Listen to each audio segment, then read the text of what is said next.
अस्सलाम वालेकुम बच्चों, मैं दाऊद इमाम सर आप तमाम बच्चों का अपने इस वीडियो में वेलकम और खैर मकदम करता हूं। बच्चों, जैसा कि आप लोग जानते हैं आज शब बरत की रात है, तो सबसे पहले आप तमाम बच्चों को मेरी तरफ से शब बरत की बहुत सारी मुबारकबाद। तो बच्चों, आज की इस वीडियो में मैं आपसे बेसिकली दो बातें करना चाहता हूँ। सबसे पहली बात जो मुझे कहना है वो ये कि आज की जो रात है यानी शब बरत की रात, इस रात में हमें क्या करना चाहिए। शब बरत की रात हमें क्या करना चाहिए। और दूसरी बात मुझे आपसे करनी है वो कि इस रात में यानी शब बरत की रात में क्या नहीं करना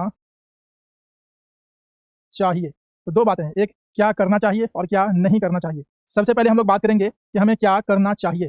तो ये शब बरत की रात है, तो हम लोग जानते हैं कि शब बरत कोई त्यौहार नहीं है, ये असल में इबादत की रात है। तो इस रात में हमें इबादत करनी चाहिए, ठीक है। ये कोई त्यौहार नहीं जिसको हम लोग मनाएं और इसमें हम लोग खुशियां मनाएं या बहुत ज़्यादा इंतजाम करें और खुराफात करें, ठीक है। तो ये कोई त्यौहार नहीं, पहली बात। ये इबादत की रात है, तो शब बरत की रात में हमें इबादत करनी चाहिए, अपने गुनाहों से तौबा करना चाहिए, अपने मरहूमीन के लिए भी दुआ करनी चाहिए, उनके लिए ईसाले सवाब करनी चाहिए। इबादत में हम क्या कर सकते हैं, तो इबादत में हम लोग तिलावत कर सकते हैं, नमाजें पढ़ सकते हैं, ठीक है, नवाफिल पढ़ सकते हैं, जो कज़ा नमाजें हैं उनको भी अदा कर सकते हैं। तो नमाज, कुरान की तिलावत और दीगर जो अज़कार हैं इनके ज़रिए हम लोग इबादत करें और इस रात को इबादत में गुजारें। ये कोशिश होनी चाहिए कि शब बरत की रात में ज़्यादा से ज़्यादा हम लोग इबादत करें, ठीक है। तो ये हमें करना है। बहुत सारे लोग इस रात में कब्रिस्तान भी जाने का एहतमाम करते हैं, तो अगर कभी कभी लोग जाते हैं तो जाने दीजिए बराबर, और हर शब बरत की रात में पाबंदी से जाना ये कोई ज़रूरी नहीं है, ठीक है। तो बेसिकली हमें इबादत करनी चाहिए। इबादत हम अपने घर में भी कर सकते हैं और मस्जिद में जाकर भी कर सकते हैं। ख़वातीन और हमारी माँ बहन वो घर में ही करेंगी, मर्द हजरात, ठीक है, वो मस्जिद जा सकते हैं।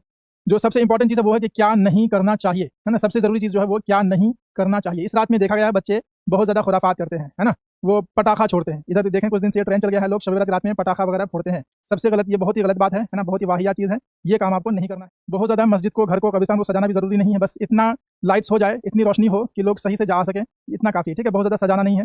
इसके अलावा ये भी देखा गया है कि लोग शब रात की शाम में और रात में हलवा का एहतमाम करते हैं। अब हलवा बनाना जायज़ है नाजायज़ वो अलग बहस है, लेकिन हलवा वगैरह में खाने पीने में ज़्यादा वक्त ना लगाकर ज़्यादा वक्त हमें अपनी इबादत में लगानी चाहिए। बस ये मैं कहना चाहता हूँ कि हमें ज़्यादा से ज़्यादा इबादत में अपना वक्त देना चाहिए, ना कि दीगर कामों में, ठीक है। तो बच्चे पटाखा ना छोड़ें, ज़्यादा सजावट ना हो, ठीक है, फालतू कामों में ना पड़ा जाए। और दूसरी बात, जो लड़के हैं, यंगस्टर हैं, वो लोग बाइक निकाल के रात में टंडेली मारते हैं मार्केट में और चौराहों पर। तो बाइक निकाल कर बाहर दौड़ाना, टंडेली मारना रात में, है ना, ये खुराफात करना, ये सारी चीज़ें भी हमें नहीं करनी है। फिर ये इस रात का जो सवाब है ना, जो इस रात की फजीलत है वो हमें नहीं मिलेगी, बल्कि उल्टा हमें अजाब होगा। तो आप कोई भी खुराफात, कोई भी गलत काम जो इस रात में होता है अक्सर, वो नहीं करना है, बल्कि सिर्फ और सिर्फ इबादत करनी है। नहीं करनी है इबादत, आप सो जाइए, ठीक है।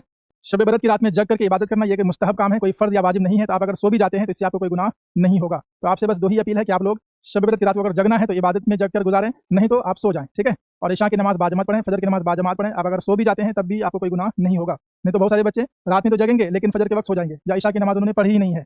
तो ऐसा जगना किसी काम का नहीं होता, इससे कोई फ़ायदा मिलने वाला नहीं है। तो उम्मीद है कि मेरी बात आपको पसंद आई होगी और आप लोग इस पर अमल करेंगे। हम सबको मिलकर इस पर अमल करना है। अल्लाह ताला हम सबके गुनाहों को माफ़ फरमाए और इस रात को इबादत में गुजारने की तौफीक अता फरमाए। आमीन। बहुत बहुत शुक्रिया। Thank you so much. अस्सलाम वालेकुम।